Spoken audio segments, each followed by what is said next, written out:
Hello again. My name's Tom. I'm on the web at tdjacobs.com and also healingsuicide.com.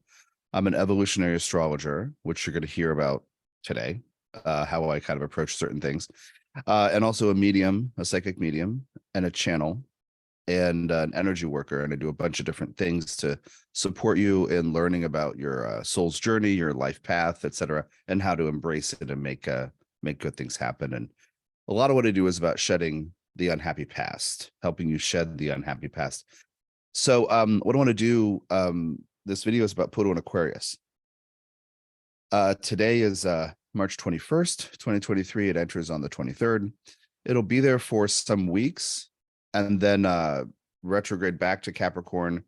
And then it's going to do this little dance, right, where it ingresses and regresses. I'll put the dates in the description of the video. But I want to alert you to certain themes, both from a collective standpoint and an individual standpoint, meaning people will be born, little people will be born with Aquarius Plutos. And I want to help you understand kind of the juice about that journey and what the empowerment path for Aquarius is. So first I want to say that when Pluto enters a sign, we have this image in our head about the Aquarian age and how everything will be better. When Pluto enters, because of that song from the 70s, you know the song. It's not when Pluto enters Aquarius, it doesn't mean we're in the Aquarian age. We're actually in a slow transition right now, and people will argue about the start dates, and that's fine. I don't argue about that. But you can see elsewhere on my channel, there's a Mayan calendar 2012 playlist where you can go back and see a much younger version of me in like 2011 or something, or 2010, talking about the end of the Mayan calendar and what it means. And it wasn't something that should have happened but didn't. It is something that did happen, but we didn't have, and not everybody had a frame of reference for understanding what was happening. So even go check out those 10 or 11 or 12 videos, and you won't be sorry. It's about human evolution. Okay, so when Pluto enters Aquarius, it doesn't mean we're in the Aquarian age. We're already transitioning.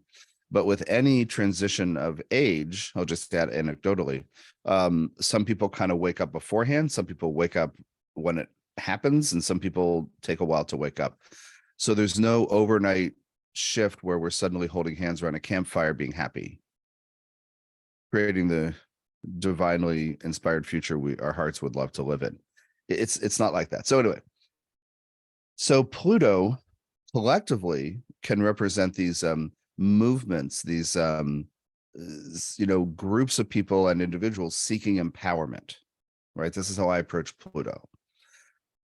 What does it mean to be strong and confident? How do I get strength, right? How do I have confidence? Should I be competing? Wait, what if that person is stronger than I am? What does that mean about my strength? This is what we've been living with for thousands of years, right? I approach it as an empowerment journey. How can you become strong and confident given your unique nature? And Pluto in Capricorn has set the stage for structure, discipline, maturity, questioning why those people are in charge, what makes them qualified to be in charge of this, or if I'm in charge of something, should I be? Is this the right thing for me to manage or build or construct or be in charge of? What would I rather create, or do I feel stuck in something I committed to, made a long-term commitment to, right? So Capricorn is about building, it's about structure, it's about discipline in terms of focus and concentration. I don't mean do this or else discipline. Maturity, again, authority, who's in charge and why. It's also about having a long-term plan and building something, making it stronger, reinforcing it. So Pluto and Capricorn, you have seen how you fit into structures, and if that does or doesn't work for you, and if you feel empowered to remove yourself. Maybe not. Maybe you build something within a structure that works for you, like, well, I have to earn a living, so let me figure out the best way to earn a living, like within a structure, within a predefined pattern. Maybe self-employment's better for me, or maybe being a contractor or independent, whatever, right? Freelance. maybe this structure thing isn't working for me. And notice how the last 3 or so years with the pandemic kind of changing stuff in our perceptions of what's happening and our willingness to do certain things and not do other things, and just our process, thinking even just about employment, it's changed for a lot of people toward the end of Pluto's time in Capricorn. So Aquarius themes involve independence, which sounds great, but you have to separate yourself from something to find out who you are to create independence, right? Rebellion is another one. If you have not honored your need to free yourself, you might have a kind of a volcano erupting in rebellion. You can have a cause, be a rebel with a cause or without a cause. But the point is you become very aware, excuse me, that you don't fit here. You don't want this. This is not the future you want to create. And if you have felt trapped or under the burden of something, you might break free. Another theme is individuation. The ideal is that you learn who you are, what makes you tick as a unique individual, and you trust it. You learn to know yourself and trust yourself, and then you make cogent decisions that work for you to free yourself. That's the ideal. But sometimes we rebel, or sometimes we suddenly become intolerant of how something has been working, and we have to rebel. Invention, innovation, creating new things, having new perspectives. There are more. I'll probably circle back around and repeat myself and add new ones as we go. But freedom, creating freedom. Let me just say something about the humanitarian idealistic side of Aquarius. So if Capricorn is, how do I build something? Aquarius is, how do I build something I want to use later? Or if I'm building a life in Capricorn, well, in Aquarius, how do I build a life that I actually want to live in? A world I want to live in, a community I want to live in, a life I want to live. So those are some of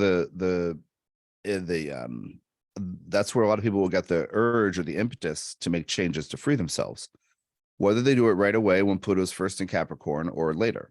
That sense of, where is all this headed? Is this what I want to do? Is this what I want to create? And we don't always have the foresight to see the implications of what we're creating. I as a independent, self-employed astrologer, when I started out, I had no concept. This is actually a good example. I had no concept that I could gather a community around me and I could do too many readings. Because when you're starting out, you have no concept of where it could go. And anyway, I'm not saying don't call me for a reading. I'm just saying I've had to learn to manage my schedule much more intentionally, because a person can't do it all, right? So you can't anticipate sometimes, but then you do later learn after you've built something. So part of the gift of Pluto and Capricorn, I'm just thinking about the dates on this anyway. I'll try not to be distracted. But the gift of Pluto and Capricorn is going through a process you can learn from. When you get into Aquarius, you can see, oh yeah, look at how, I wonder how this could translate into that. Would that happen? And we kind of work on a vision of how things can go. Okay. So then we also have the idea of having a vision, like having a goal.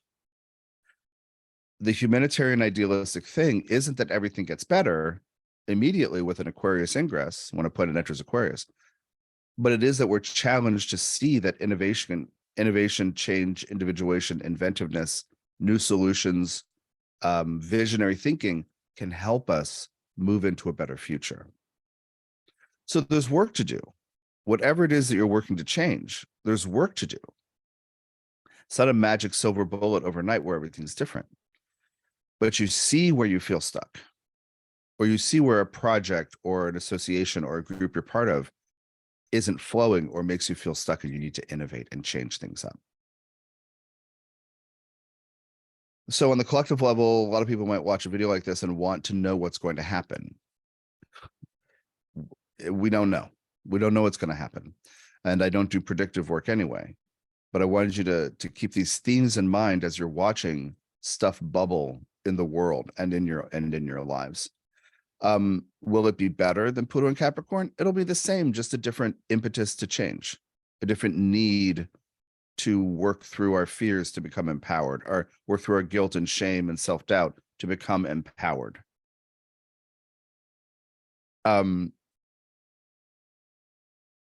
Yeah, let me get to the more individual process. I've kind of touched on that a little bit. I've said if you aren't happy where you are, if you're working towards something and something is stale or stuck, or you need to individuate, I just want to set you up with the invitation to be patient with yourself in the 3D world. I want you to have a vision, but also understand that, again, not everything can change overnight. Some things do take incremental change over time. So be patient with the world, with others, and especially with yourself, because you might develop a vision or have had a vision for years, and now suddenly you're feeling the urge to, manifest it. I mean, I would think with Pluto dancing in and out of the 29th degree of Capricorn, the last degree of Capricorn, that you would have felt this already prior to this video at the end of March, prior to Pluto's ingress on March 23rd to Aquarius. But be patient with yourself, because you have habits, you have identities based in what you have done, you have beliefs about what is possible or what is possible for you.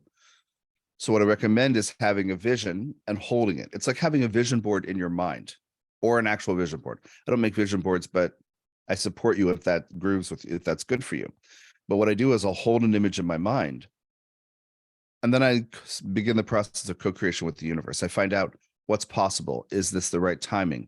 What kind of an outline do I need? What kind of a plan do I need? And I feel into it, and I dance with the universe. And if life says no, I say, oh, maybe that's a timing issue, right? Maybe that's a motivation issue. Maybe this isn't in alignment yet. Maybe I need a collaborator or a partner or something.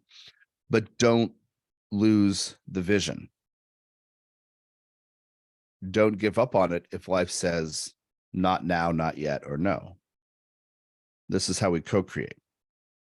Your brain, your linearological brain, does not know what's the right path sometimes.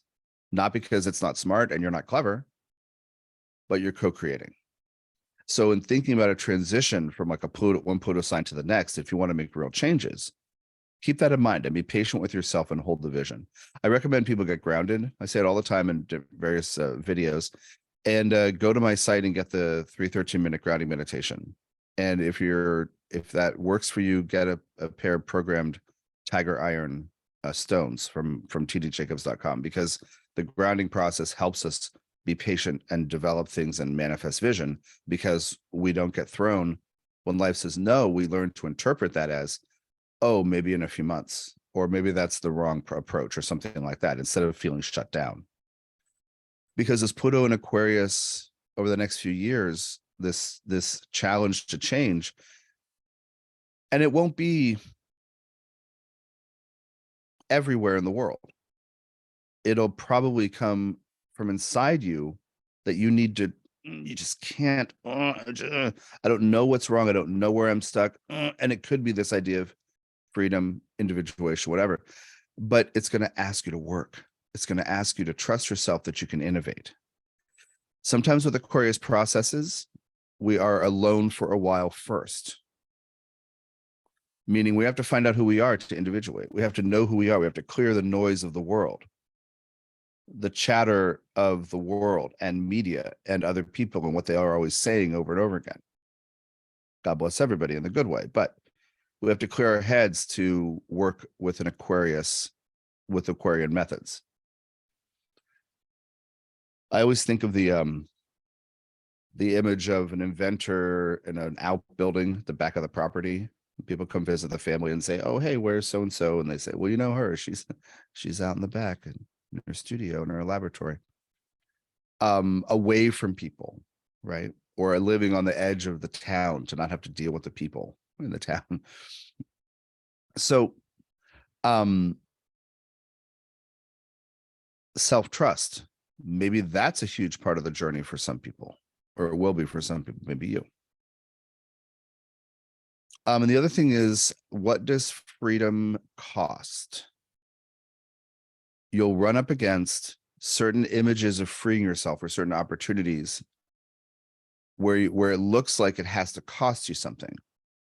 There's this correlation sometimes some people have with Prometheus, with Uranus, the modern ruler of Aquarius. And I like to say, so Prometheus steals fire from, it said the gods, but it's really Zeus, tricks Zeus into being distracted long enough that Prometheus can steal the fire and give it to humans. As a champion of humanity, Prometheus wants, who's a demigod, wants humanity to advance, and fire would be such a great advancement. Well, I write about this in detail in my book, Living Myth 2, Sacred Psychology. There's a chapter on Prometheus and how he knows exactly what he's doing. It's not just like he's this hapless victim receiving this punishment tied to the rock with a giant bird eating his liver out every day, and then it grows back and the bird comes back. But what he does is, so anyway, it's about the cost of innovation. Check out that book, Living Myth 2, Sacred Psychology. I'll put the link in the description. It's not about astrology at all. It's about archetypes and how we live. So anyway, so he makes two bulls to sacrifice to Zeus, and says, and one of them is charred and looks terrible, but the inside is perfect. The other one, the outside is perfect and the inside is charred. So he says, he's playing, right? He's tricking Zeus. He says, "Oh, Zeus, you are the king of the gods, blah, blah, blah. I humbly offer these sacrifices to you," and whatever. And Zeus is like, one of them looks amazing. Anyway, he takes the one that looks amazing, that's gross inside, and he's all frustrated, and then Prometheus has this opening to steal fire. He knows exactly what he's doing. He's not a hapless victim.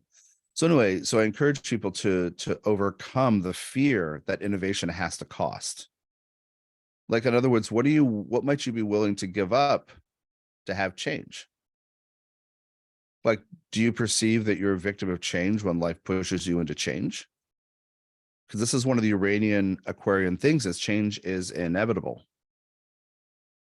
Like Uranus in transit comes around to something in your chart, change is inevitable. You can think about that with the outer planets in general, to your transits to your natal chart. They build up steam over time and they're pushing on something, and it's like change is inevitable, but this is Uranus's message, always. Sometimes we're surprised. Sometimes we can choose to participate. So have patience, work on your vision of what you'd like your life to be. Again, have patience, maintain patience, number 4. And then make sure that you are working with life as it says, tweak this, do this differently, innovate, upgrade your ideas, but be willing not to pay a price, but be willing to understand the cost you have been paying to have security in the old thing that's making you nuts. Maybe you give up comfort for a little bit. Maybe people say stuff like, I don't want to change my career because then I won't make as much money and I won't be able to maintain my lifestyle. And I say, how do you know you won't make as much money? How do you, and the other thing is, how do you know, like, why do you need that car? Get a cheap car for a year. Anyway, just challenging assumptions and presumptions and valuing what you have to offer. Valuing the fire, the genius, the thing that you've stolen from the ethers or from the gods that you can give to people and bring it to your community and earn a living doing it. Can you trust that you can do that? Can you trust your inner Prometheus? Anyway, check out the book, Living Myth 2, Sacred Psychology. Okay, so now I want to talk about some of the individual stuff about transitions and processes. I'm going to reiterate the thing about patience, because you're going to hear from a bunch of astrologers the dates, and I'll put them in the thing, but you're going to hear, Pluto's back in Capricorn now, and Pluto's now in Aquarius again.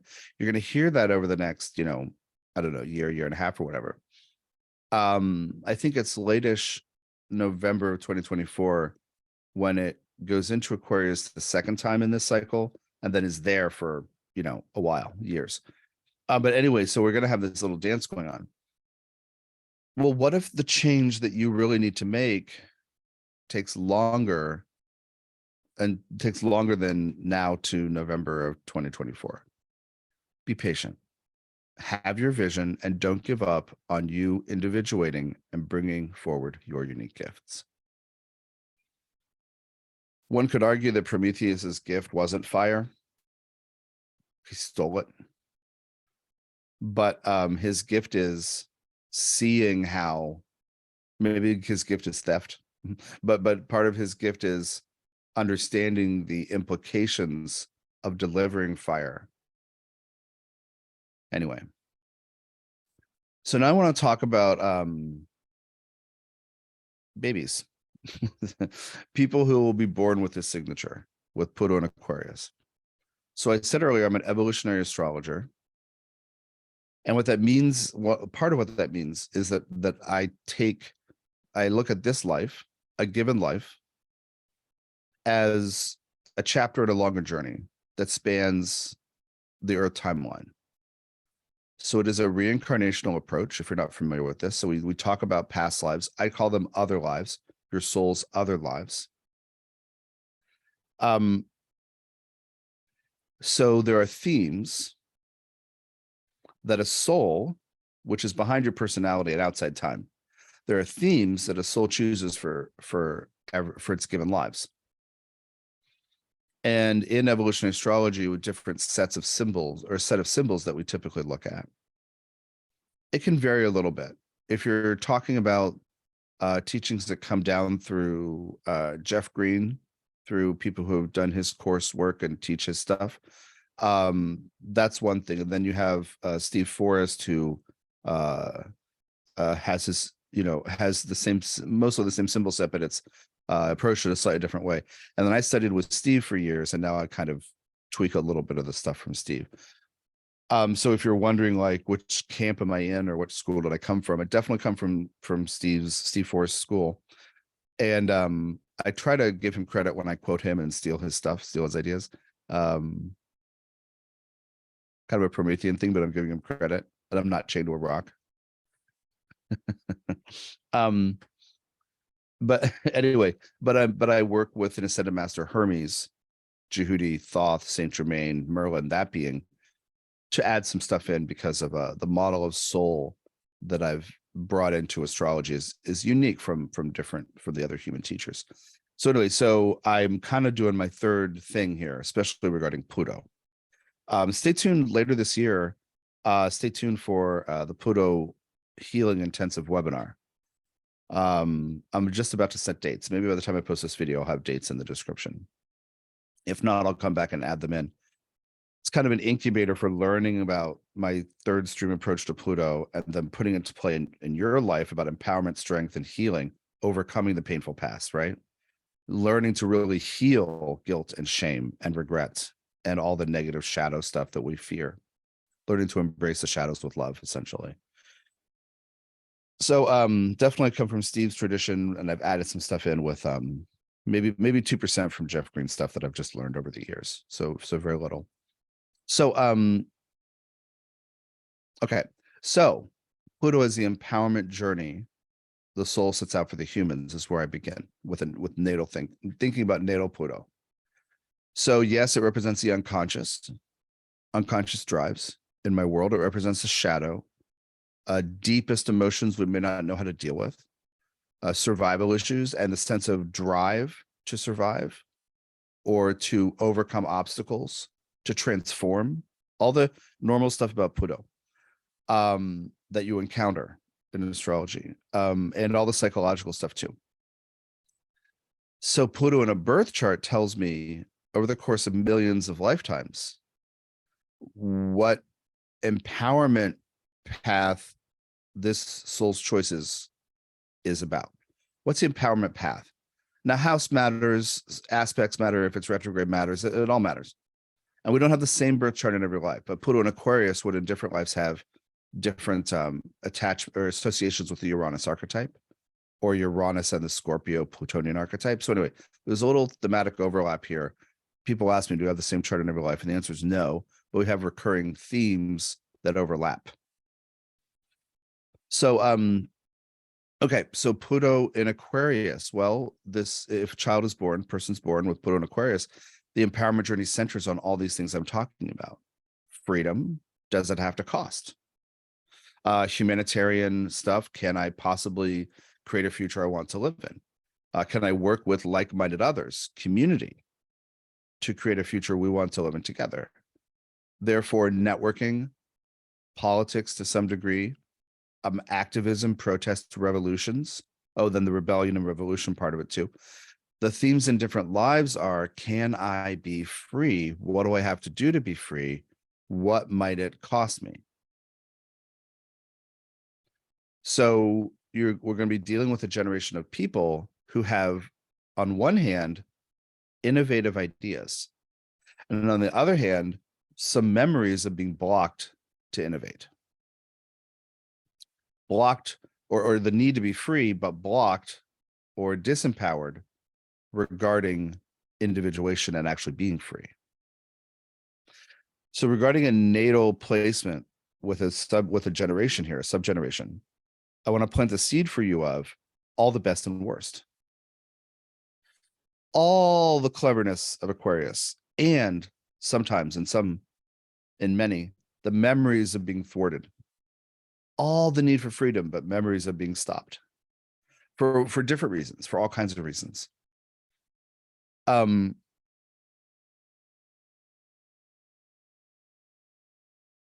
Sometimes Aquarius processes have us individuate, but not return and reconnect with people and society. So some of these people will also have been dealing in certain lives with loneliness or feeling isolated. And also, here's a big one, feeling misunderstood. Some of them will be very social automatically, and some of them may not. I'm saying automatically. I mean, I don't mean like from birth, but I mean, as they develop as children, you'll notice some of them not feeling so connected, or being wary of connecting, or wholeheartedly connecting and then saying, this isn't right. I don't know how to connect with people. Because in some lives, they're dealing with, breaking free from a collective because they don't fit, they don't belong, or they have innovative ideas that they need to get the heck away from people to clear their heads to develop the genius, but then maybe not reconnect. So when I talk about kids in this way, I'm never trying to plant a seed of fear in you, but I want you to understand what it looks like, the best and worst, what they look like. So I'm not saying if you have, let's say you're seeing this video 5 years after I do this, and you have one of the early kids, and like you have birthed a child as an early Pluto and Aquarius kid. There's no doomsday sentence. There's nothing wrong. I'm just saying to you, this is kind of where they're coming from. All these different things, and you'll notice which of the themes and trends shine through. Just like with the Pluto and Capricorn kids, some of them will expect to be put in charge even if they have no qualifications. Now they're starting to grow up, and we might see that. Some of them wonder if they should ever be given anything to be responsible for, because they've over and underdone it in various lives, or they've been around authority figures, and maybe they say, I can do that, or maybe they say, gosh, I don't know if I could do that. So you see both things present in them. So how can we overcome the fear? How can we nurture the good parts, right? How can we help the person heal and come into his or her own, right? Anyway, so with the Aquarius thing, some of them might prefer to be alone, but then be lonely. They might not understand. And again, some of them will be very good at networking and connecting and being part of a group, but they may not honor their individual genius or the need to break away and create freedom. Just be aware of all these themes and understand there's going to be extremes in here. And people are complex. So if I'm talking about 6 or 8 themes, you might see all of them active in one of these young people after a few years. I just made a connection I never made before. My mom told the story about sometimes she would get, when I was a little kid, an infant, a toddler, she would sometimes wake up in the middle of the night because my sister, 2 years older, had made noise and called for her and cried and whatever. And I never did, like in the middle of the night. So sometimes my mom would wake up after having been conditioned by my sister and listen, and there's no noise. So she'd come to check on me, and I'm in the dark, I'm sitting up and I'm playing with things in the dark by myself. There's no problem, no crying. I just made the connection. Yeah, I have Uranus in the first, so I'm one of those Uranian babies. Anyway, I just made that. I just made that connection, and I'm laughing, obviously. So, the need to connect, but in some lives feeling ostracized, or the people don't understand me. So the need to connect because they're human, of course, but there may be a track record of misconnection or disconnection. That's one of the themes here. Now, some of them may therefore develop some self-esteem stuff because they don't know if what they love is valuable to other people, if what they love to do or love to create is valuable to others. Meaning when you break away and you're alone, you can develop your stuff if you give yourself the chance. But if you break away and you're just sad and lonely, you don't develop your genius. So there's a lot of stuff in there about human connection and building a future and what it means to be part of groups and part of society, and the power that groups have when people come together to create groups. This is another thing.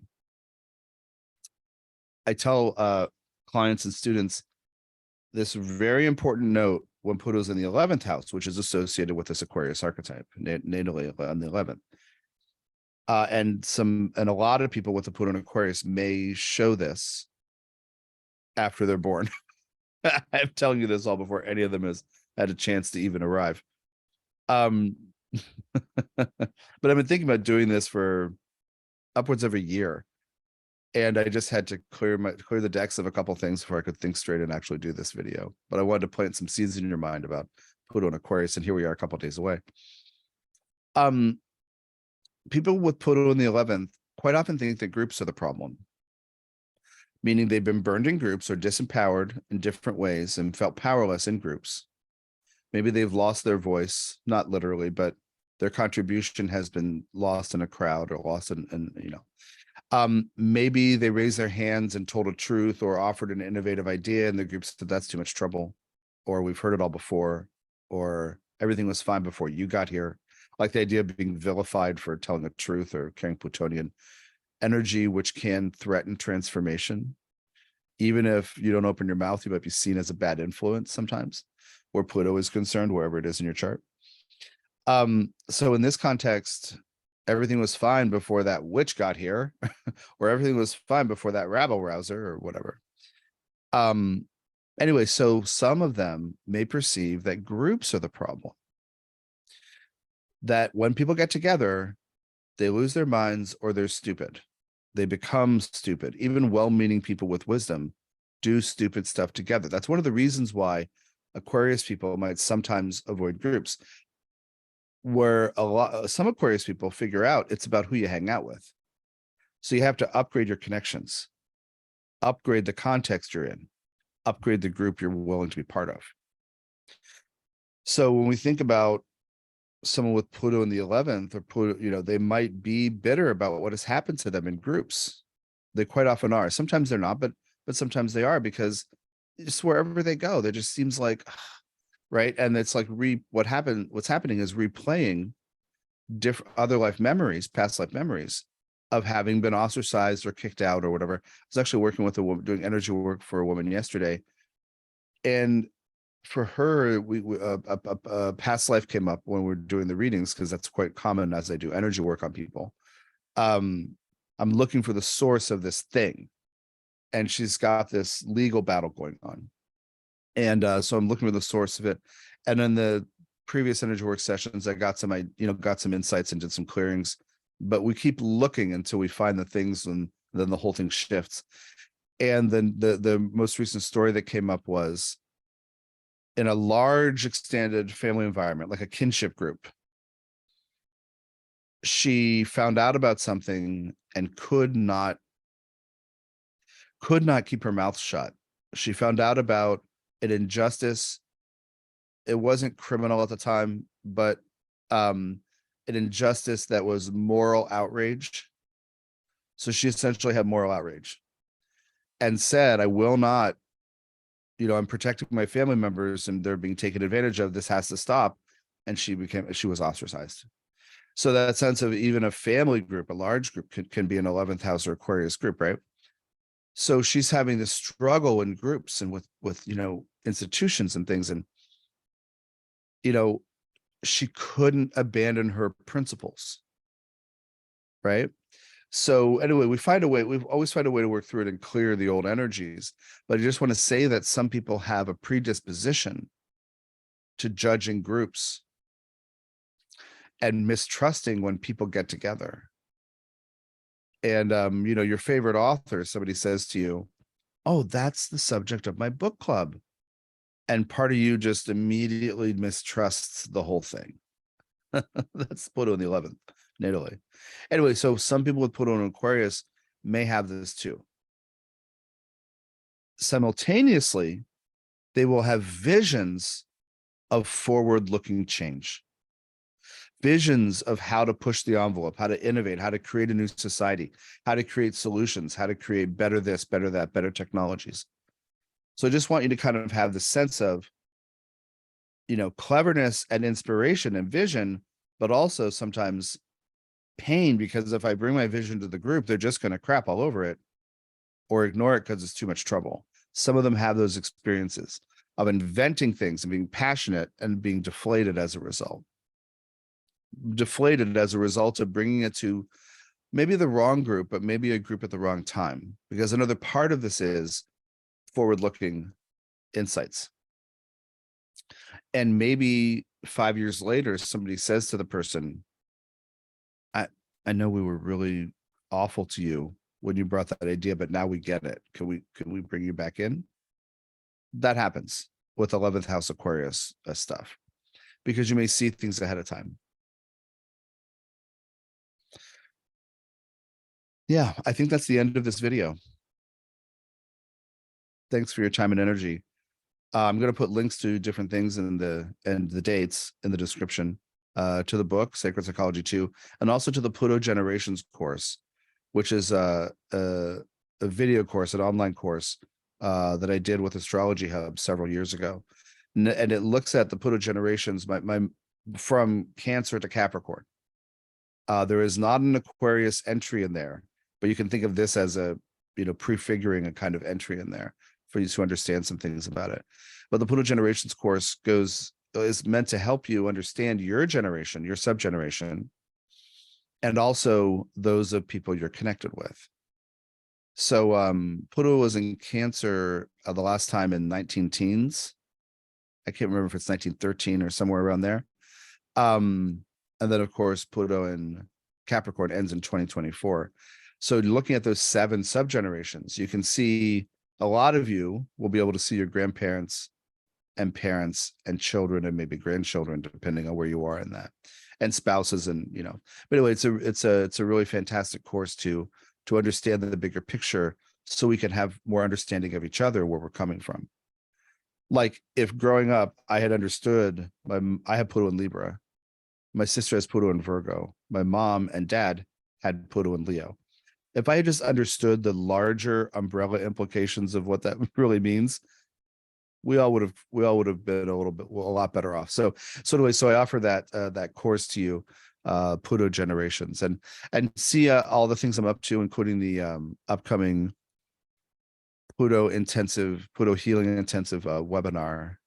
So you don't have to travel. It's a webinar coming up later this year. tdjacobs.com. Bye-bye.